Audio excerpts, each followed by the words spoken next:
சொல்லு. ஆசிரமத்தில் தான் குழந்தை இருக்கு. ஆசிரமத்திலையா? எங்க இருந்தாலும் விட மாட்டோம்.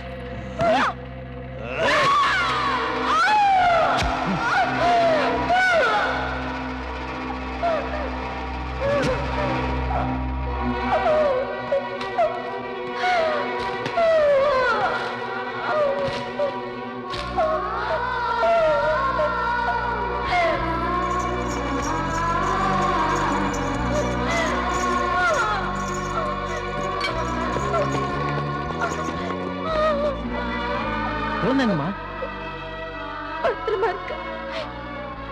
நீங்க யாரு? நான் உங்க வீட்டுக்காரருக்கு வேண்டியவன். எப்படி இருக்காரு? அவரு நல்லா இருக்காருமா. வாங்க வாங்க.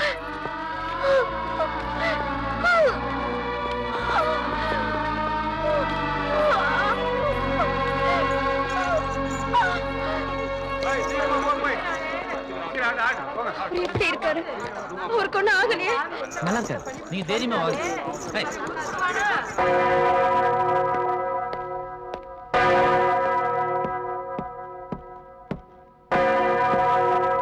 பிரதீப், என்னப்பா இதெல்லாம்? பாருங்க மதர், பாருங்க என் மகனை பாருங்க. என் ஒரே வாரிஸ், அவனுக்கு ஏற்பட்ட கதியை பாருங்க. எல்லாம் எனக்கு தெரியும்பா. பேப்பர்லயும் பார்த்தேன். வருத்தமாத்தான் இருக்கு. ஆனா உன் மகன் செஞ்ச பாவத்துக்காகத்தான் மரணத்தை சம்பளமா கொடுத்திருக்காரு தேவன். கர்த்தர்கிட்ட இருந்து மன்னிப்பு கிடைக்கட்டும். போதாது மதர், போதாது. கடவுள் சன்னிதானத்துல என் மகன் மன்னிக்கப்படுறானே, அது மட்டும் போதாது. மக்கள் மன்றத்துல இந்த அரசாங்கத்தினாலேயும் சமுதாயத்தினாலேயும் மன்னிக்கப்பட்டிருக்கணும். ஆனா அப்படி நடக்கல. ஈவிரக்கம் இல்லாம அவனை தூக்குல போட்டுட்டாங்க. தப்பு உண்மையிலதான். குழந்தைங்களை பெத்துக்கிட்டா மட்டும் போதாது, ஒழுங்கா வளர்க்கறதும் நம்மோட கடமை. அது என்னோட தப்பு தான். அதுக்காக இந்த சமுதாயம் கொடுத்திருக்க இப்படி ஒரு தண்டனை, இது ரொம்ப பெருசு மதர். நான் அந்த தர்மசீலன், கடமை தான் முக்கியம்னு சொல்லி சாதிச்சிட்டேன். எனக்கு வாரிசே இல்லாம பண்ணிட்டான். என் நெஞ்சில இப்போ ஒரு தீ இருக்கு மதர். அது ஆறணும். ரத்தம், எனக்கு ரத்தம் தான் வேணும். என் பரம்பரை அழிஞ்சு போன மாதிரி அந்த தர்மசீலம் பரம்பரையும் இல்லாம இருக்கணும். அத நான் பார்க்கணும். உன் மகனை இழந்த துக்கத்துல நீ நிதானத்தை இழந்துட்ட பிரதீப். தர்மசீலன் ஒரு அரசாங்க அதிகாரியா தன்னுடைய கடமையை சரியா செஞ்சிருக்காரு. அதுக்காக அவரையும் அவர் குடும்பத்தையும் பழி வாங்கணும்னு நீ நினைக்கிறது ரொம்ப தப்புப்பா. இல்ல மதர், நான் இப்போ ரொம்ப தெளிவா இருக்கேன். எனக்கு அந்த குழந்தை வேணும். இந்த ஆசிரமத்தில் இருக்கிற அந்த குழந்தை வேணும். தர்மசீலம் குழந்தை கொடுத்துருங்க மதர். நீ நினைக்கிற மாதிரி எந்த குழந்தையும் இந்த ஆசிரமத்துல இல்ல பிரதீப். விட்டுடு. பழி வாங்குற உணர்ச்சியே விட்டுடுப்பா. அப்போ அந்த குழந்தைய என்கிட்ட தரமாட்டீங்க. கொலைவெறி பிடிச்ச ஏரோது மன்னன் குழந்தை இயேசுவை தேடி நாட்டுல உள்ள குழந்தைகளெல்லாம் கொன்னு குவிச்சப்ப கூட குழந்தை இயேசு காப்பாத்தப்பட்டாருன்னா அது கடவுளுடைய சித்தம். இப்போ தர்மசீலனோட குழந்தையும் உங்ககிட்ட இருந்து காப்பாத்தப்படணுங்கிறது கடவுள் சித்தமாயிருந்தா அதை உன்னால மாத்தவே முடியாது பிரதி. முடியும், மாத்த முடியும், மாத்தி காட்டுவேன். அப்படி நினைக்கிறது சாத்தானோட வேலை. கல் தோன்றி மண் தோன்றா காலத்துல இருந்து கர்த்தருடைய சித்தத்தை கலைக்க நினைக்கிற சாத்தானுக்கு இன்னைக்கு வரைக்கும் இறுதி வெற்றி கிடைச்சதா சரித்திரமே இல்லப்பா. தர்மசீலனோட குழந்தை என்கிட்ட இருந்து தப்பி பிழைக்கிறது கடவுள் சித்தம்னா அதை பொய்யாக்கி காமிக்கிறதுக்காக இதோ ஒரு சாத்தான் உங்க கண்ணு முன்னாடி நிக்கிறேன். இந்த ஆசிரமத்தை அக்கு வேற ஆணி வேற பிரிச்சு மேய்ஞ்சு குழந்தைய கண்டுபிடிக்க எனக்கு தெரியும். ஆனா உங்க மேல வச்சிருக்கிற மரியாதைனால தான் இப்போ இங்க பேசிட்டு நிக்கிறேன். நீ குழந்தைய தேடுறதை விட உன் மகன் செஞ்ச பாவத்துக்கும் நீ செஞ்ச பாவத்துக்கும் பரிகாரம் தேடு. அது கிடைக்கும். குழந்தை உனக்கு கிடைக்காது. புரிஞ்சு போச்சு மதர், எனக்கு புரிஞ்சு போச்சு. எப்போ நீங்க எவ்வளவு தூரம் ஆணித்தரமா பேச ஆரம்பிச்சீங்களோ அப்போவே எனக்கு புரிஞ்சு போச்சு அந்த குழந்தை எனக்கு கிடைக்காதுன்னு. எவ்வளவு நாளைக்கு தான் அந்த குழந்தை நீங்க என்கிட்ட மறைப்பீங்கன்னு நான் பாக்குறேன். ஆனா ஒண்ணு மட்டும் சொல்றேன் மதர், எப்போ நான் என் கையாலே அந்த தர்மசீல வாரிசை கொன்னு புதைச்சு அவன் குடும்பத்துக்கே சமாதி கட்டுறேனோ அன்னைக்கு தான் என் பையனை இந்த மண்ணுக்குள்ள அடக்கம் பண்ணுவேன். அது வரைக்கும் என் பையன் உடலை நான் புதைக்கவே மாட்டேன். இது சத்தியம். கர்த்தரே, கடவுள் உன்னை காப்பாத்தட்டும்பா. கடவுள் என்னை கைவிட்டுட்டா மதர், சாத்தான் தான் என்னை காப்பாத்துவான். நீங்க ஜாக்கிரதையா இருங்க.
உன்னை வளர்த்து ஆளாக்கி உங்க அப்பாவை கொண்டவனை பழி வாங்கணுங்கிற எண்ணத்தோட தான் மீரியம்மா கிட்ட உன்னை கேட்க போயிருந்த.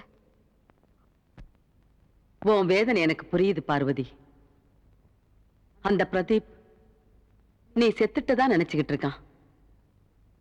குழந்தை ஏன் பராமரிப்புலதான் இருக்குங்கிறத அவன் எப்படியோ தெரிஞ்சுக்கிட்டான். உன் குழந்தைய கொல்லாம தன்னோட மகனை புதைக்கிறதே இல்லைன்னு அவன் சத்தியம் பண்ணியிருக்கான். உனக்கு எந்த நேரத்திலும் ஆபத்து வரலாம். இந்த சமயத்துல குழந்தையும் உன் கூடவே இருக்கணும்னு நீ ஆசைப்படுறது நல்லதில்லம்மா. எனக்கு பாதுகாப்பு கொடுத்த இவங்க என் குழந்தைக்கும் பாதுகாப்பு கொடுப்பாங்க. அப்படி ஒருவேளை என் குழந்தையோட உயிரா இல்ல அவன் உயிரான்னு ஒரு நிலைமை வந்துச்சுன்னா எனக்கு என் குழந்தைதான் முக்கியம். அந்த பிரதீப நான் அழிக்க கூட தயங்க மாட்டேன். உன்னால அவன் கூட போராட முடியாதும்மா. அவன் மனுஷனே இல்ல, சாத்தான். பரவாயில்ல மதர், அவனை பழி தீக்கிறதுக்கு பக்கபலமா எனக்கு இவங்க இருக்காங்க. என்ன ஓமர்? இல்ல மதர், அவங்க ரொம்ப குழம்பி போயிருக்காங்க. நாங்க அவங்க பாதுகாப்புக்கு மட்டும்தான் வாக்கு கொடுத்திருக்கோம், பழி உணர்ச்சிக்கு இல்ல. விட மாட்டேன். என் குழந்தையை வளர்த்து ஆளாக்கி அவங்க அப்பா சிந்தின ரத்தத்துக்கு நான் பதில் வாங்காம விட மாட்டேன். வேண்டாம் மகளே, ஒரு உயிரை உலகத்துக்கு கொண்டு வர்றதுதான் தாய்மைக்கே பெருமை. நீ இப்படி பழி உணர்ச்சியை உன் குழந்தைக்கு ஊட்டி வளர்த்தீன்னா உனக்கும் அந்த பிரதீப்புக்கும் என்னம்மா வித்தியாசம்? ஒரு வார்த்தை சொல்லு, பழி உணர்ச்சியை விட்டுட்டேன்னு சொல்லு. உன் மனசாட்சிக்கு பொதுவா நீ வணங்குற குலதெய்வத்துக்கு சாட்சியா உண்மையா சொல்லு. உன் குழந்தை உன் கையில. நீ கொடுக்கிற வாக்குறுதியே நான் நம்புவேன் பார்வதி. ஏன்னா நீ தர்மசீலனோட பொண்டாட்டி. பார்வதி நில்லம்மா. எந்த நிமிஷம் உன் மனசு மாறினாலும் நீ என்ன வந்து கேட்கலாம். அடுத்த நிமிஷம் உன் குழந்தை உன்கிட்ட.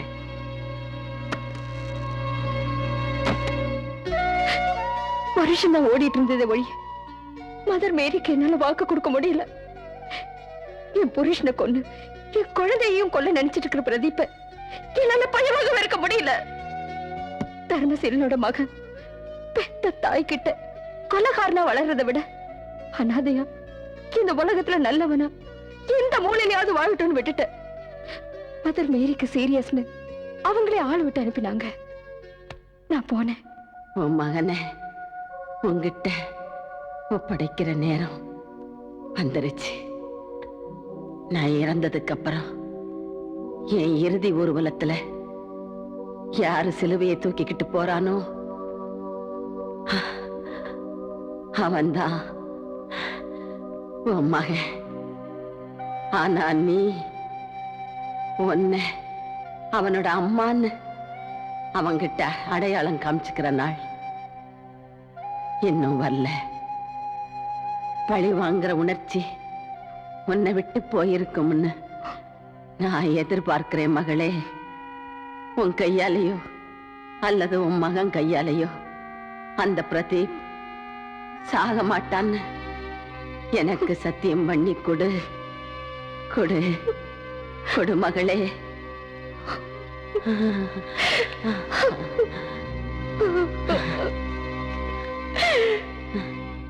அதுக்கப்புறமா மேரி அம்மாவை கடைசி முறையா பாத்துடலான்னு நான் கார்ல வந்தப்போ எதிர்பாராத விதமா நீ யாருன்னு தெரியாமலே உன்னை இடிச்சிட்ட.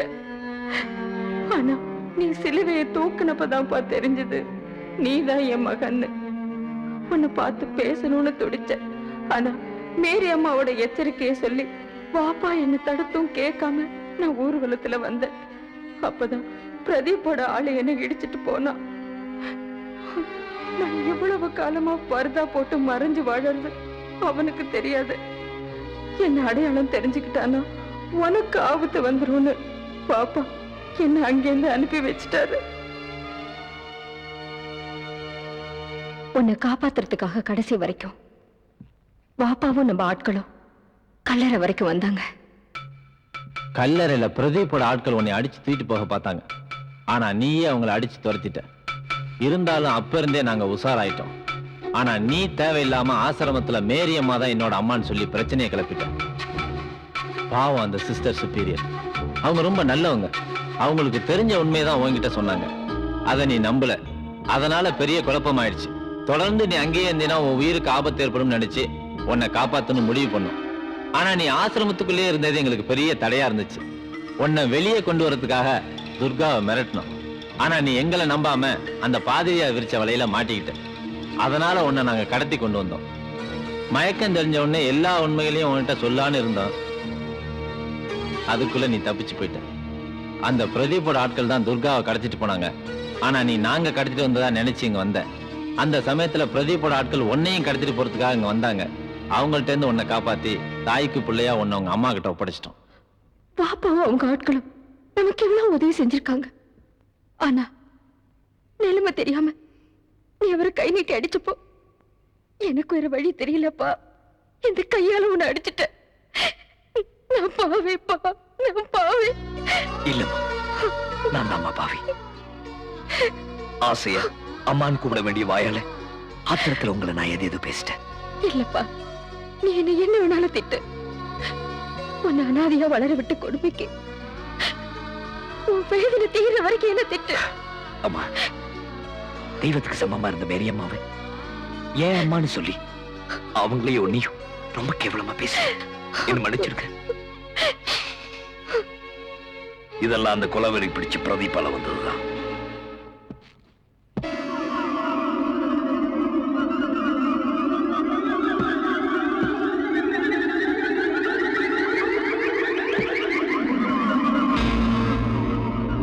Happy birthday, my son. Happy birthday, Ranjit.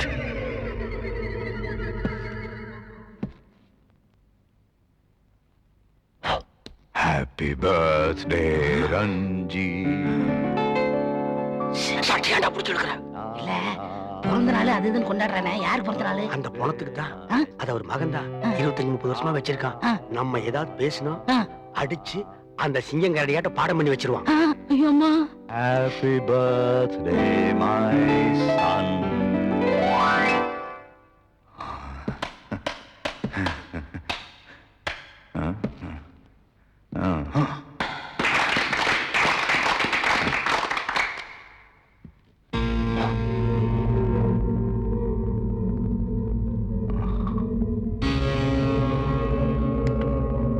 எனக்கு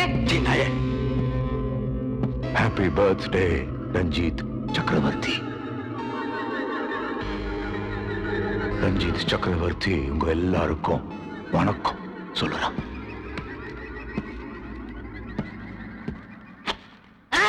கழுத்து வலிக்குதுடா, ஏன்டா? ஆச்சாமி. நான் ஆரிச்சாமி இல்லைங்க, ஆரிச்சாமி. ஐயம் திண்டுக்கல் சகாயம். ஐயோ எங்க அப்பா அம்மா பேர் வைக்கல. வெட்டி பசங்க. ரஞ்சித், ரஞ்சித் இவதான் அந்த தர்மசீல மக தமிழ் செல்வனோட லவ். வேண்டாத விஷயத்தை தோண்டி எடுக்க போய் இப்ப இங்க வந்து நிக்கிறா. பாரு, நல்லா பாரு, பாரு. செத்து போன பணத்தை வச்சுக்கிட்டு இப்படி வெறி பிடிச்சு அலையிறியே, நீ ஒரு மனுஷனா? இல்ல, நீ ஒரு பைத்தியம். உன் மகன் ஒரு சடம். ஏதாவது காக்கா கழுகு உன் மகனோட பணத்தை கொத்தி சின்ன பின்னமாக்கிறதுக்கு முன்னாடி ஒழுங்கா பணத்தை புதைச்சிரு.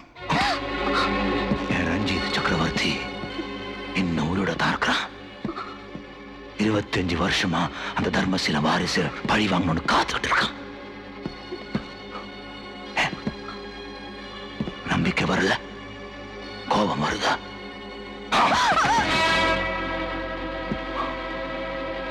கோபம் வந்தா கோபப்படணும், சிரிப்பு வந்தா சிரிக்கணும், அழுக வந்தா அழணும். கொலை பண்ணணும்னு நினைச்சா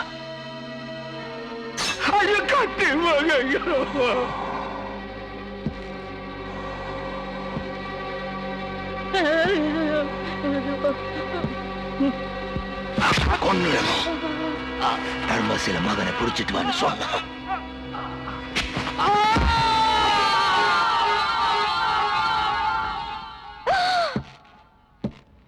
மனசுப்படி வாழ்ந்து காமிக்கணும். மனசுப்படி வாழ்றவன் தான் மனுஷன். அதுதான் அவனுக்கு அழகு.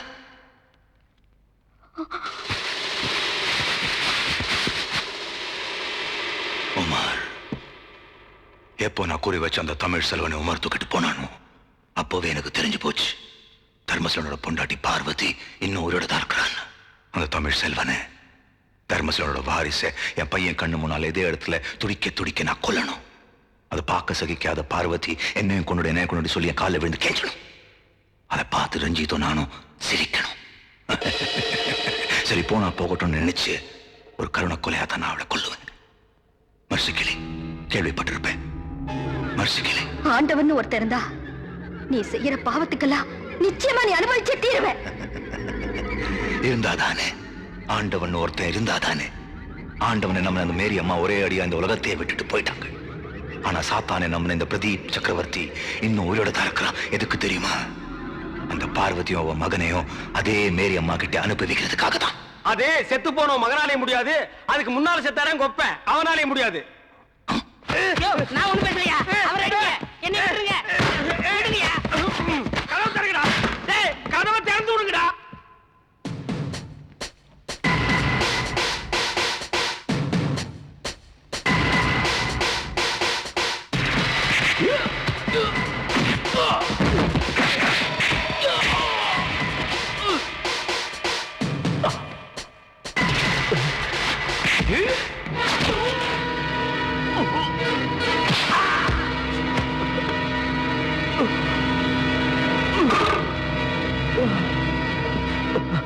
தரங்கிட்டு போகக்கூடாதுப்பா.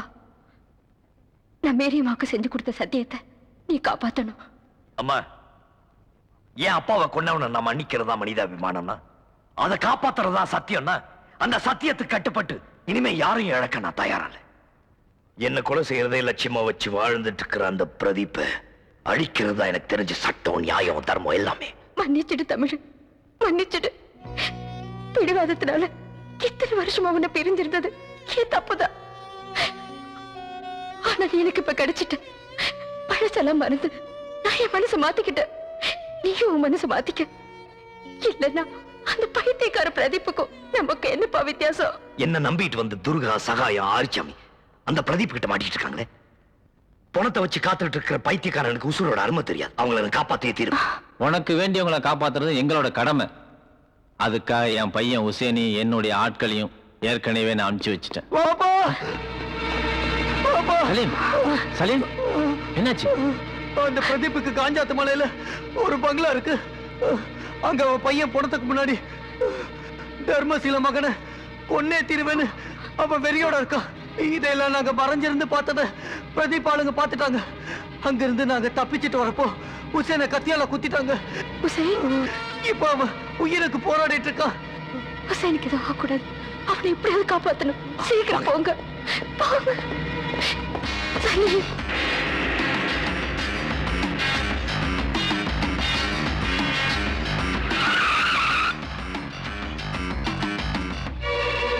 हुसैन, हुसैन, हुसैन, हुसैन, ஐயா, हुसैन.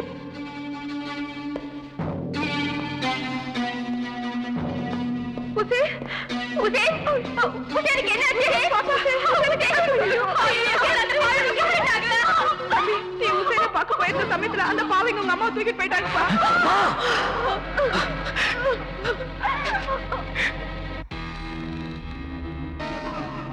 வரான், அவன் வரான். தர்மசீலனின் தர்ம பத்னியே உன் தர்ம புத்திரம் வந்துகிட்டே இருக்கான். வருவா. சிங்கக்குட்டிய மகன் பெத்த தாய காப்பாத்த மட்டும் இல்ல, அவங்க அப்பா சிந்தின ரத்தத்துக்கு பதில் கேட்க உன்னை தேடி வருவா. பதில் தானே இருக்கு. அவன் அப்பம் போன இடத்துக்கு அவனையும் அனுப்பி வைக்க போறேன். அநியாயமா ஒரு குடும்பத்தை பிரிச்சு வைக்கிற பாவம் எனக்கு வேண்டாம். அதனாலதான் அவனுக்கு அப்புறமா உன்னையும் புருஷன் போன இடத்துக்கு அனுப்பி வைக்க போறேன். இதுதான் என் பதில். சரிதானே? வாமா மருமகளே வா. இவதான் வறுமை புத்திரனோட காதலி. உன் புருஷன் என் பரம்பரையை அழிச்சிட்டு தான் நினைச்சாங்க. இப்ப அந்த பரம்பரையை காப்பாத்த போறவ இவதான். யாருமே மகனை கல்யாணம் பண்ணிக்க போறா. ரஞ்சித்துக்கு ரொம்ப பிடிச்சிருக்கா. பொண்ணு அழகா இருக்கா. இல்ல ரஞ்சித்? என் பையன் வேற, நான் வேற இல்ல. ரெண்டு பேரும் ஒண்ணுதான். ரஞ்சித் சொல்றான், நீ அசைஞ்சாலே ரொம்ப அழகா இருக்கா. நீ ஆடுனா இன்னும் அழகா இருக்குமா. ஆடு.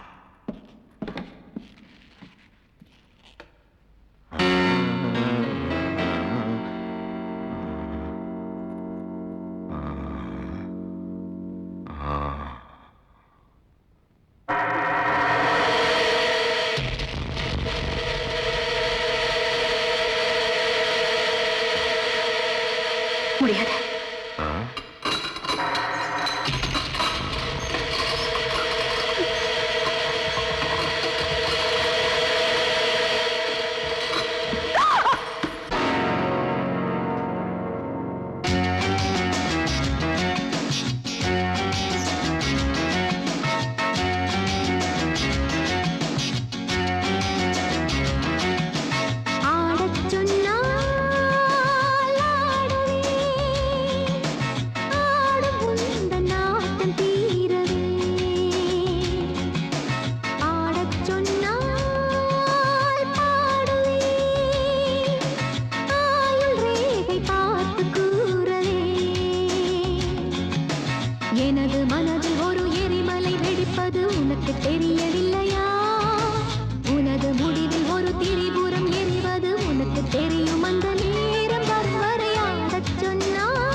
அப்பனுக்கு புள்ள தப்பாம பிறந்திருக்கான் இல்ல பார்வதி? ஒரு அடி எடுத்து வச்ச உங்க அம்மா உன்னை விட்டு ஒரே அடியா போய் சேர்ந்துடு. அன்னைக்கு என் கையால சாகணும் விதி அப்பனுக்கு. இன்னைக்கு 25 வருஷம் கழிச்சு அதே தர விதி மகனுக்கும். உங்க அம்மா வாழணும்னா நீ சாகணும். அதை பார்த்து உங்க அம்மா துடிக்கணும். அந்த காட்சி நானும் என் மகனை ரசிக்கணும். போ, மரியாதையா நீயே தூக்கு போ. போ.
நாங்க எங்க இருக்கோம்? நான் தான் திட்டுகள் சகாயம் இங்க இருக்கேன். நீ பண்ண மாட்டியாத